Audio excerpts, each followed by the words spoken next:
Now I call upon Shri Ashok Siddharth. धन्यवाद माननीय उपसभापति महोदय। मान्यवर, किसी भी स्त्री को मां बनने का सुख सबसे ज़्यादा सुख देने वाला होता है। वहीं जोर जबरदस्ती से शारीरिक संबंध बनाने की स्थिति में जब कोई भी स्त्री गर्भवती होती है तो सबसे ज़्यादा आघात पहुंचाने वाला भी होता है।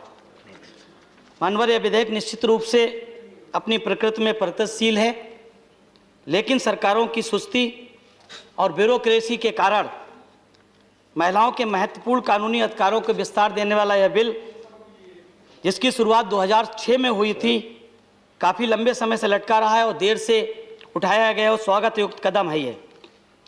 मान्यवर, कुदरत ने स्त्री को ही सृजनकर्ता होने का अधिकार दिया है। स्त्री जीवन का सृजन करती है, लेकिन जब सृजन उसके जीवन का खतरा बन जाए तो उसे यह अधिकार मिलना ही चाहिए कि वह अपने गर्भ में पल रहे बच्चे को सुरक्षित और वैध तरीके से गर्भपात कराने का उसे अधिकार मिले। क्योंकि देश में जो कुल मातृ मृत्यु दर है उसका जो डाटा है उसमें 8% असुरक्षित तरीके से जो गर्भपात होता है उसके कारण होता है।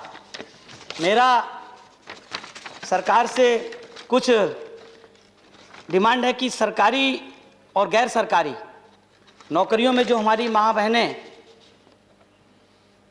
नौकरी करती हैं और वो किसी भी तरीके से गर्भवती होती है किसी भी परिस्थिति में, और अगर 5-6 महीने की गर्भ को अगर गर्भपात कराने का काम कराया जाए तो निश्चित रूप से उसमें उतनी ही पीड़ा होती है जैसा कि विशेषज्ञों का कहना है कि जितनी कि प्रसव पीड़ा में होती है।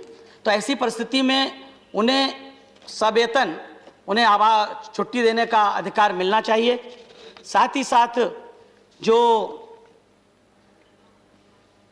प्राइवेट सेक्टर में जो डॉक्टरों की कमी, सरकारी सेक्टर में डॉक्टरों की कमी है, तो जो प्राइवेट सेक्टर के डॉक्टर्स हैं उन क्लिनिक्स को, उन गवर्नमेंट प्राइवेट हॉस्पिटल्स को वैध तरीके से उन्हें करना चाहिए। क्योंकि जो 1, 2 या 3 डॉक्टर के पैनल की बात है वो निश्चित रूप से बहुत परेशानीदायक है। हेडक्वार्टर से 100 किलोमीटर दूर डिस्ट्रिक्ट हॉस्पिटल जाने के लिए कम से कम 3 से 4 घंटा कई प्रदेशों में लगते हैं जहां पर सड़कें खराब हैं। उन परिस्थितियों में 1-2 डॉक्टर से जो ओपिनियन की बात रहेगी वो प्रैक्टिकली संभव नहीं है।